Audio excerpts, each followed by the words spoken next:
Bien, bonjour, bonsoir, bon après-midi. Selon l'heure à laquelle vous nous suivez, sur le plateau, c'est votre analyste politique comme d'habitude, vous le connaissez bien, Jefferson Kabanga, le ministre des Affaires compliquées. Aujourd'hui, malheureusement, affaires compliquées, mais je pas tout partager parce que la situation est en train de devenir de plus en plus difficile. Alors, il faut poser la paix à l'alerte. Comme d'habitude, ceux qui vidéo et coachent dans le téléphone, et le quoi liboso liker, et le quoi mi balé au s'abonner, ceux qui n'ont s'abonner, et le quoi mi ça tout, commentaire et zangate. Nous sommes aujourd'hui dimanche, le 3 juillet 2025. Nous avons 3 points au Tokobete là et Gozobiso au maximum 25 minutes. Alors, c'est une matière très capitale. Et le quoi liboso, FCC, il y a Hippolyte Kanambe. Bakomi ko chape makelele po bakota na gouvernement o biso tozozela au gouvernement tosenga ki na Félix Tshisekedi que il faut à ça le gouvernement de petite taille batubaza la pas plus de 40. Quand nous parlons ici lobby lundi délégation il y a FCC et kozala kona, on va développer la matière. Deuxième point, c'est le blocage. Pourquoi le gouvernement ezobimate tisikoyo ba révélation ezobi makaka na émission oyo. Et troisième point, l'hypocrisie au sein ya union sacrée. Na kati ya union sacrée, hypocrisie eleki makasi. Ba vérité ezobi ma awa. Boyebi que moi je suis là rien que pour dire la vérité. Nazalaka mutu ya sentimenté, mais j'ai fait des analyses objectives.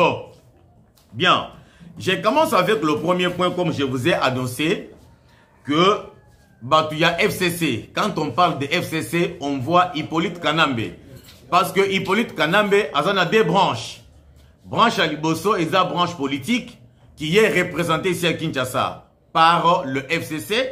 Et branche à Mibale et la branche armée. Oyo est représentée na Est Kuna par M23 na AFC. C'est-à-dire que Yemoko a dirigé Biloko Mibale. Azana rébellion. Et puis Kotoyo a la négociation politique. Qu'est-ce qui se passe maintenant au juste que Batouya FCC lobby lundi Bakozala na présidence de la République Bakende Kokutana conseiller spécial il y a chef de l'État qui est chargé ya kosala ba consultation ya koyamba bato bazo kende kuna kosala nini bazo kende ko ba se faire consulter ba négocier pour bakokana kokotsa pe bango na gouvernement. C'est là que je vais dire à monsieur le président de la République komeka ata na ndoto te kozo batu ya FCC bakota na pouvoir ou bien bakota na gouvernement. Pona nini nazana raison mibale. Na mboka na biso opposition et kozalaka te. Parce que l'unique opposition que nous connaissons, vous allez me laisser faire mes analyses. L'unique opposition que moi je connaissais, c'était l'opposition. Il y a Martin Fayoulou, c'est lui le grand leader dans l'opposition. Je voyais Katumbi dans l'opposition. Et je voyais aussi FCC, na parti politique, na opposition. Ça pouvait faire le contrepoids. Mais maintenant, Fayoulou était déjà chez le président de la République. Il est allé se faire consulter. Après Kobimanaye, na ba consultation à Salaki, na présidence de la République, a lobby que nous allons former le camp de la patrie. Ah, ayena exprime sous Yassika. Ok, tout ça allez. C'est-à-dire que, si je comprends bien, il n'est plus encore dans l'opposition. A Komisiko Yokoloka, a Komamutia, majorité. A Boinde Kokota na union sacrée, mais à l'Ingisiko va créer une plateforme Moussousou au Babengi, camp de la patrie. C'est-à-dire que Bazo Sikoyo, ba parti politique, il y a union sacrée, Bazo ba parti politique, il y a opposition, Basangana ici comme encore. Opposition peut écouter là, cause les sous-soutés. Mais on s'est dit que nous sommes dans un pays démocratique. Dans quel pays démocratique il n'y a pas de l'opposition? Ah, maintenant, tu y comprendre que Batou Oyo Basala opposition et la opposition y a le Kouta. Laissez-moi vous révéler une chose.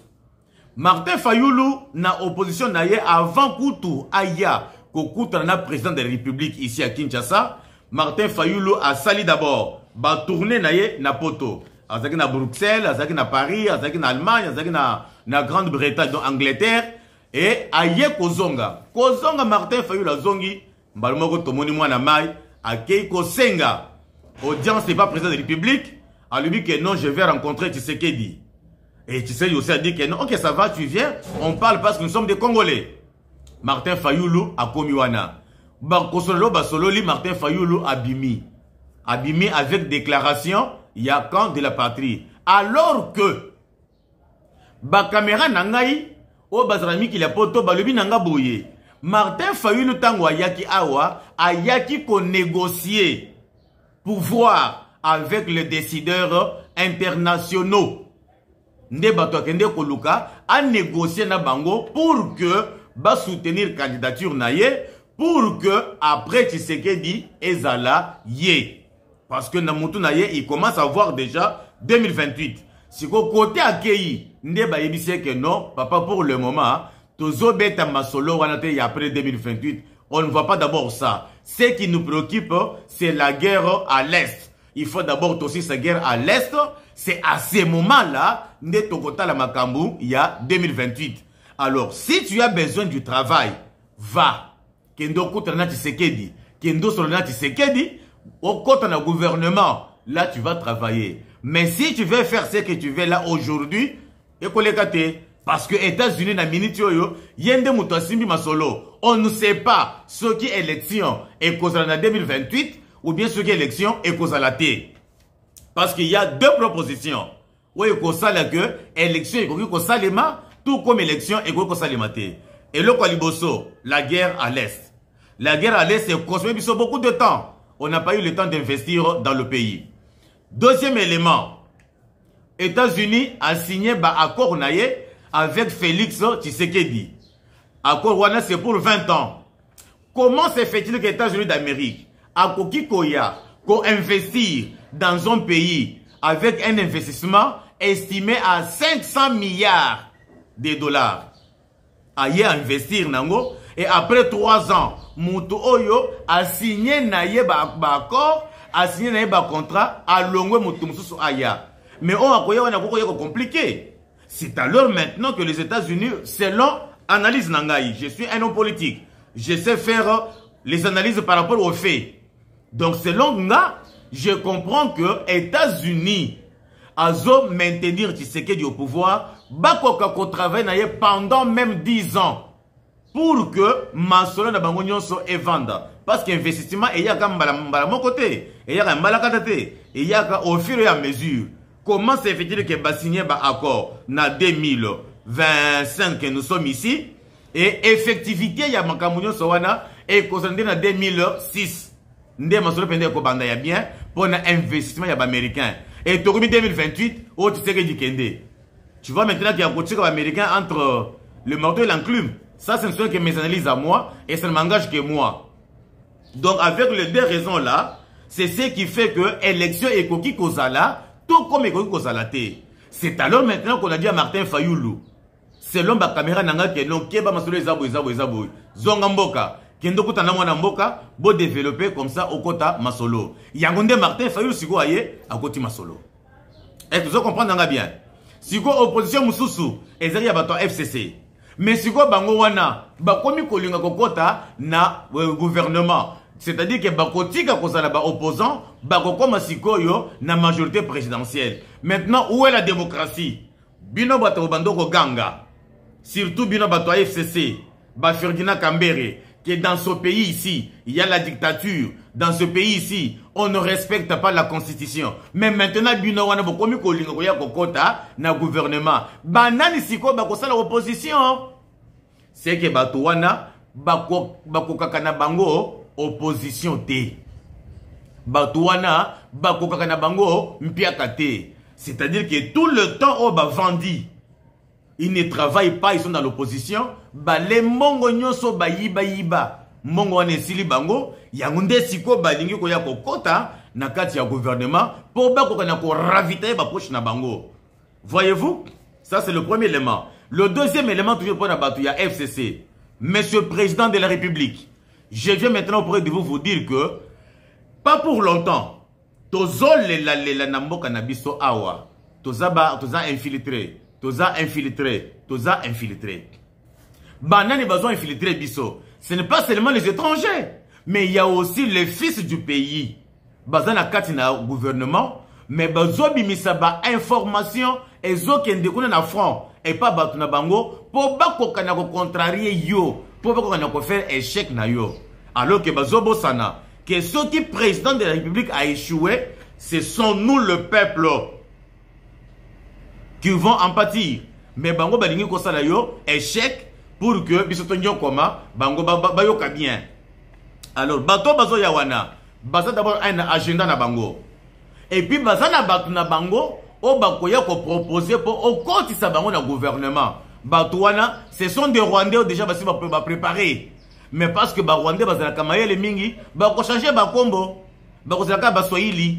Onomiye mutoto mama hivi na hivi a changer kombo akomi Kazadi, akomi Kalala, akomi Kasongo. A fomenter identité. Le lenge tomoni politique kanamba yaki awa ko fomenter identité na ye. Alors tango bakoya, c'est pour infiltrer encore les institutions. Alors que aussi au sali musala makasi, aussi au longoli batouana ebele pembeni na yo, bambou mabe pembeni na yo. Mais quand tu vas encore ouvrir la porte pour que Baya, sous prétexte que Bolingi Boluka la paix, Bossa la Kimé na Mboka, cohésion nationale. C'est là qu'on va maintenant t'enterrer bien. N'oublie pas que Baouti Kosala, tentation de coup d'état plus d'autant de fois. Dernière fois ici, c'était Chiwewe. Est-ce que tu pouvais t'imaginer, monsieur le président, que Chiwewe pouvait jouer au seul besoin? Moutoua Ukuta qui Azaki na étoile moko, au match jusqu'à 4 étoiles. Azaki loyal na yote. Il a prévu, il a préparé de te tuer. A fortiori bato ko benda kuna pobaya, bakota na gouvernement. Ko bossa na tête en Ilunkamba. Premier ministre na FCC cash. Ilunkamba obéissait à Kingakati. Mais toi le président de la République abandonne ko obéir na yote. Abandonne ko ba instruction zo utakuna. Qu'est-ce qui te prouve maintenant? Qu'est-ce qui te garantit maintenant que ceux qui osent batouane à FCC n'enge balingi koya kota na gouvernement au koti bango? Qu'est-ce qui prouve que bakobanda ko respecter ba monde d'ordre na yo? Ils viendront rien que pour te mettre les bâtons dans le roue. Ah mais oui hein, ça c'est mon analyse à moi et une analyse objective. Donc moi tout ce qui est de FCC, je n'en veux plus. Puisque Batouana un baza ba traître na kati na bango baza na ba Rwandais et belé mais bazo bomba bango alors que bayi bango que bato baza ba Rwandais bango bato bazo bomba mais bazo yopana ko hypothéquer mboka na biso contre le Rwanda. Alors tout ce qui est du FCC avec moi ça ne colle pas et j'espère qu'avec tous les Congolais quand on passe seulement du FCC mutozo est chair de poule. Alors monsieur le président de la République et votre conseiller n'ouvrez jamais la porte à cette bande de voyous, à cette bande de traîtres, à cette bande de babomis. Bakota na gouvernement na bisoté. Voilà au moins ce que j'avais par rapport à FCC. Nazo kende siko na deuxième point, ezali kambo ya blocage, ya gouvernement. Je vous avais dit que tant que vous badinga ko sa le biso surprise le samedi ou bien le dimanche. Mais surprise wana et koyel sous-sauté. Gouvernement ils a bloqué. Et comme Nayebisa Kibino, depuis 2 jours, que le gouvernement, selon la caméra Nangaï, il y a 36 membres. Mais sauf le changement à la dernière minute. Qu'est-ce qui se passe? Le gouvernement est coquille comme Matasisu, et comme Matalissu, comme 40. Voyez même 40 quelque chose. Pourquoi? Parce que Martin Fayoulou, Azala qui n'est pas président de la République. Basololi. Muzitu Azalaki Wana, Basololi, ce sont les grands leaders dans l'opposition. Tant que Batouana Bakindaki Basololi, tout un chacun a bandé Koyana agenda naye. Du côté Union Sacrée, la liste est déjà faite. Maintenant, il ne reste que la liste. Il y a Martin Fayoulou, na Muzitu. Parce que le président tient à ce que Fayoulou Azalape na gouvernement. Muzitu pe Azalana gouvernement. C'est-à-dire Fayoulou à cause de la Yemoko, tout comme à cause délégué Moutunaye. La même chose aussi avec Muzitu. akoki kozala ye moko ou soit akoki kodélégué mutu na ye. Alors Batouana, surtout Martin Fayoulou, c'est comme s'il joue au jeu de ping-pong. Hein, il joue au sans-pompier. Ayebi bien que ba catholique on est dans bango boye. Baza Batoumabe, bazole la RDC CC. D'abord regardez la photo là. Vous pouvez me dire bande konangai, est-ce que Bokoki Komona, un cardinal rwandais aya na Congo awa, akuta na président Félix Tshisekedi Tshilombo, bakangi sepe photo avec aisance? Est-ce que ça peut se passer? Et ceux qui cardinal na zongi na mboka na bango, nini ko komela ye? Deuxième question, est-ce que Bokoki Komona, cardinal ya Ukraine, ake na Russie, na Poutine boye, bakangi pe photo, maintenant aux zongo chez bango, tout le monde demande que nous ça traître. Mais boni na mboka na ngai. Ambongo. Ça c'est la deuxième fois à Kenya Rwanda. Yewana na Kagame penda ba telemi liboso. Donc on dirait que bangonde batu ba yemi makambo ezole kana mboka na biso. Tango toloba keno, be ambongo a cause na Rwanda, oh non, bino bopesa ka batu ba identité. Mais comment voulez-vous que mutu oyo azoboma mboka, mutu oyo azo trahir mboka dans toutes les façons? Mais vous l'adorez. Batouba Lobate. C'est pourquoi maintenant, je vois que Martin Fayoulou a joué au jeu des sans-pompiers. Pourquoi?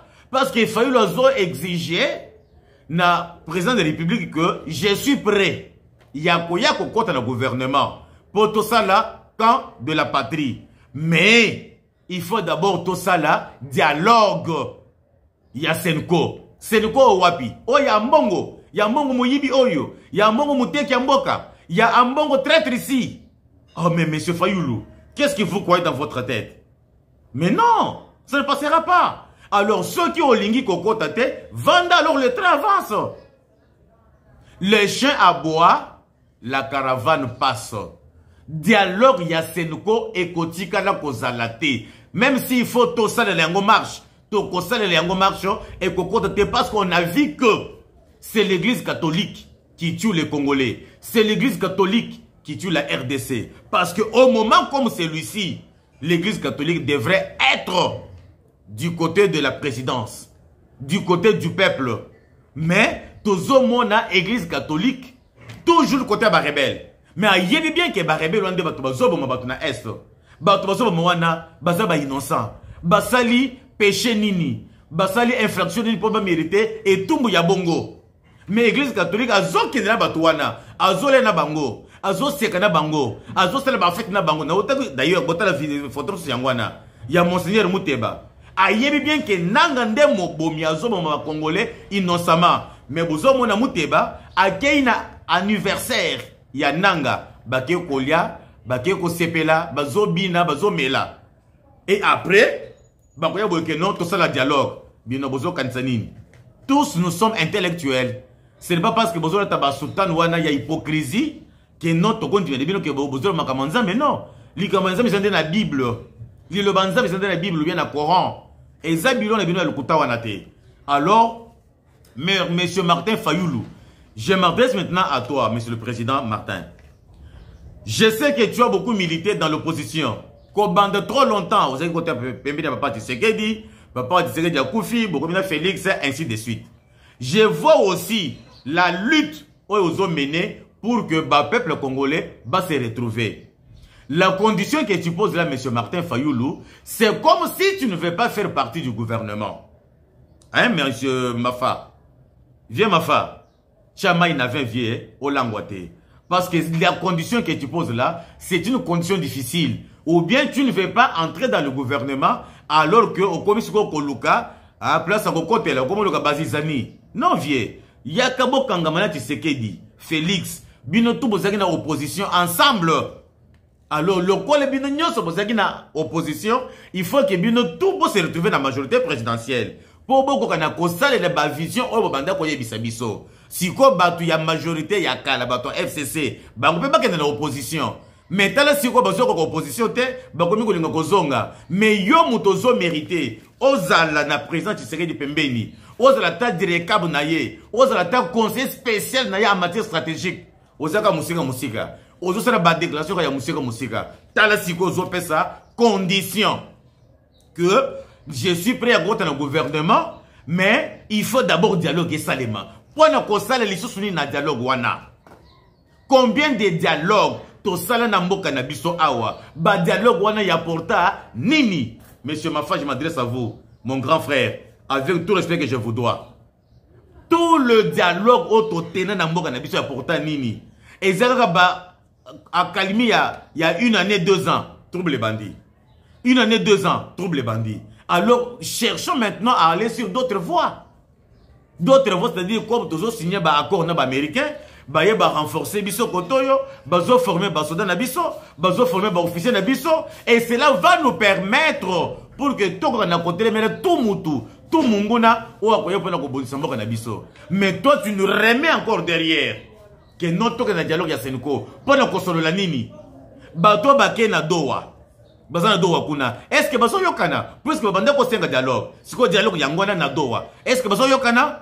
Bazo na ba conditions. Quelles sont les conditions? Ba pesa bango est, ba diriger pendant 8 ans. Ba pesa bango ba carré minyo sokuna.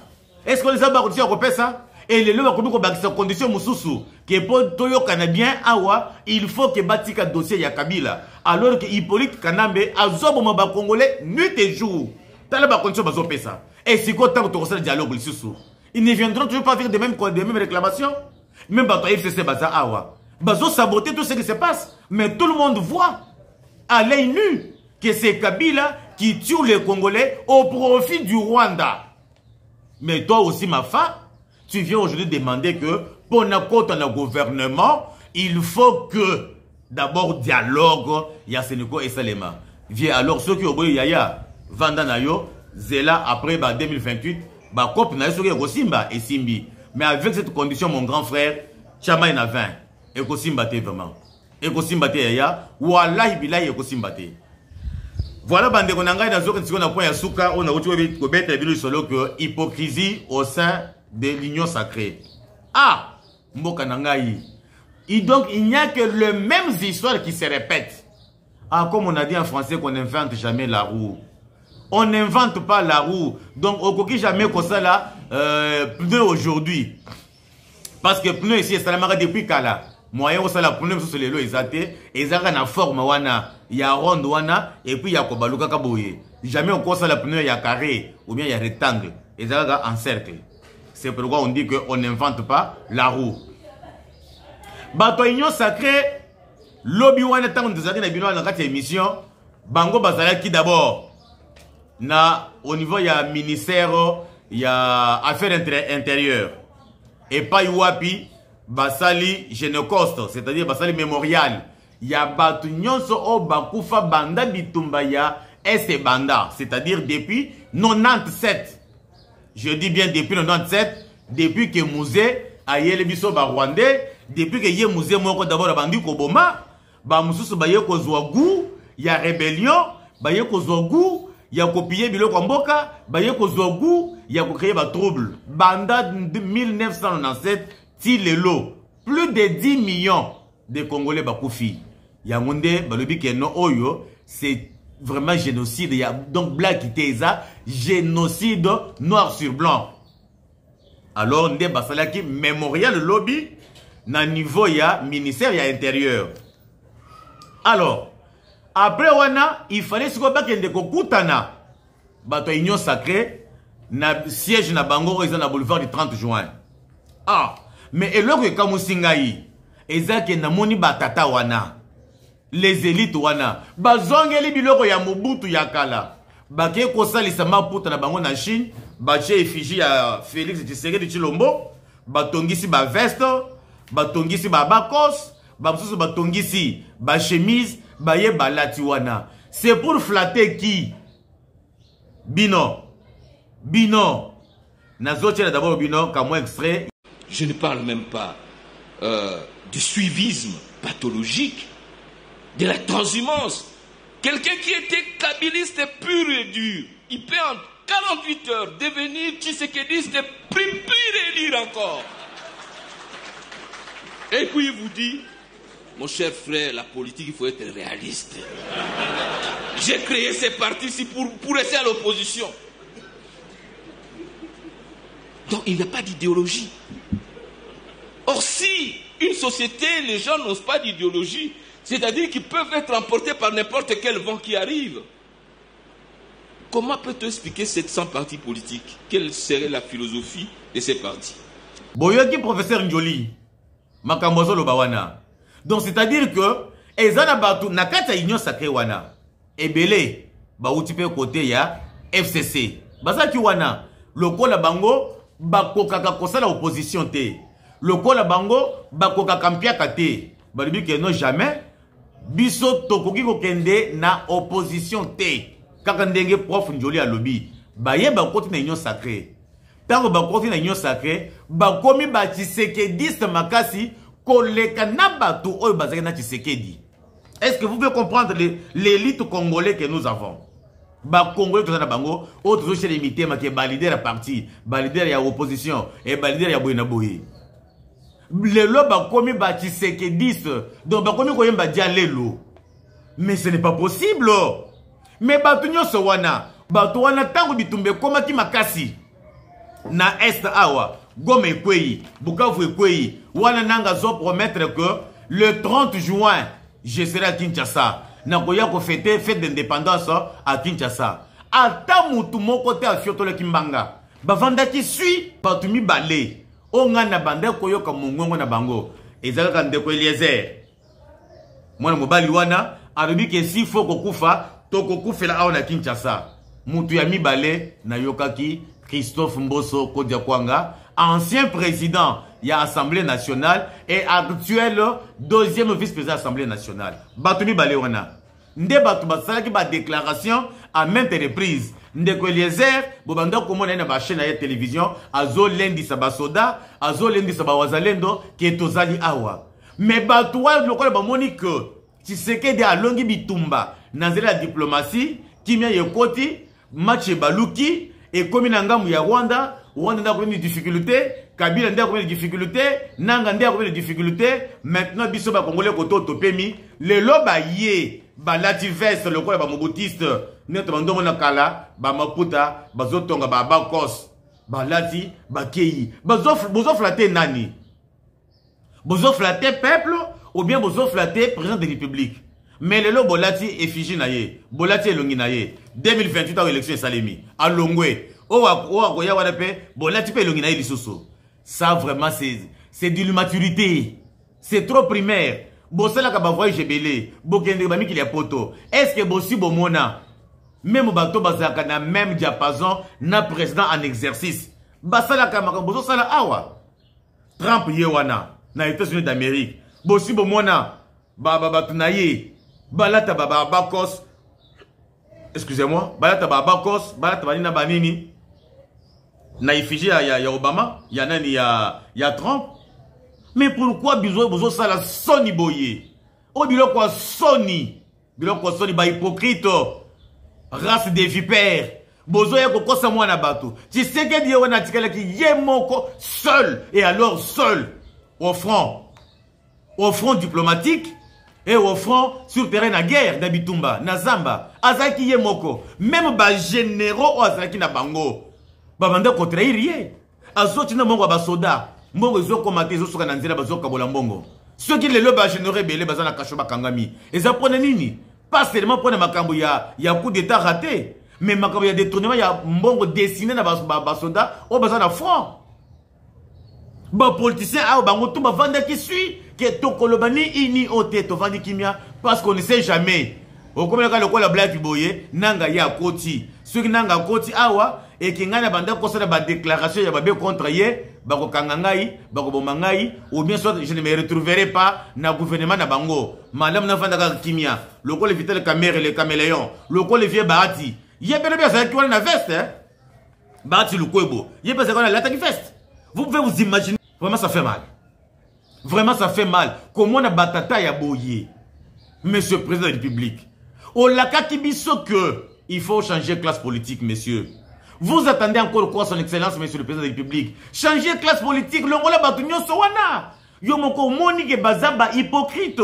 Lelo bazo la kisayo loyauté. Lelo bazo la kisayo fidélité. Mais lobby tango bitume kwa ki makasi na est kuna. Ba mboke bandako ko ya nuit et jour. O chama to boy, o mboka boy kwei. O cha boy o bunaka na kwei. O cha boy o minemo kwei. O cha boy o kivu kwei. O nani abandaki ko pe nani azaki pembeni na yo. Ozaki yo moko. Mais lelo bazo ya ko la kisayo fidélité, ozondi mango pe balati biloko bongo. Ezo sala soni. Mais vous bandez vous condamner Mobutu awa. Qui Mobutu zo bini sabato. Qui Mobutu azana dialelo bato zo yemele dialelo. Mais ceux qui font là, et ça dialelo te? Monsieur le président, je vous demande pour l'amour du ciel et au nom de la patrie. En tout cas, longola batouana. Longola batouana. Longola batouana. Basali mingi. Basali mingi. Et belé na kati na bango babanda depuis Mobutu. Musée aye baza. Hippolyte Kanambe aye pendant 18 ans bazala kaka aye abimisiye. Après un moment aye lisusu abimisiye. Bazala kaka wana. Donc c'est-à-dire que bango bazala kaka na rouage ya gouvernement. Bakoki jamais ko dans l'opposition. Bakoki jamais ko sala maka mususu te. Lo lenge Jacques Njoli a lobby qui est mon que non mais mon frère il faut connaître les réalités. Moi je peux pas faire l'opposition. Donc hier tout ça le parti politique naie pour asala kaka ministre. Les lots de Sénégal à Longwe, ceux qui Martin Fayulu aye et commis Mafa. Fayulu à Longwe et commis ceux qui Mozito et commis via Adolphe Mozito. Voyez-vous, on n'a pas la classe politique. Monsieur Félix Tshisekedi Tshilombo, pour les 3 ans qui te sont restés ici, Monsieur Bunda, Okokana politique classe politique Yassika, Olongola ba école Yakalawana, école Mobotiste. École muséiste et école canambiste qu'on appelle Kabilis ici, les Kanambe, les Rwandais que j'ai de tout mon cœur. Alors, ça fait mal on a côté batata aboye. Bazanga position. Bazolo que nos politiques est dynamique. Les lois azolo boboye, le bébé pessier gâteau à Kangi Munoko a changé maloba. Et ça passe mingi. Voilà au moins ce que j'étais venu parler avec vous et faire les analyses devant vous. Avec tout respect, je vous souhaite une bonne journée dominicale. Ngana bino to monani lobby, Inch'Allah.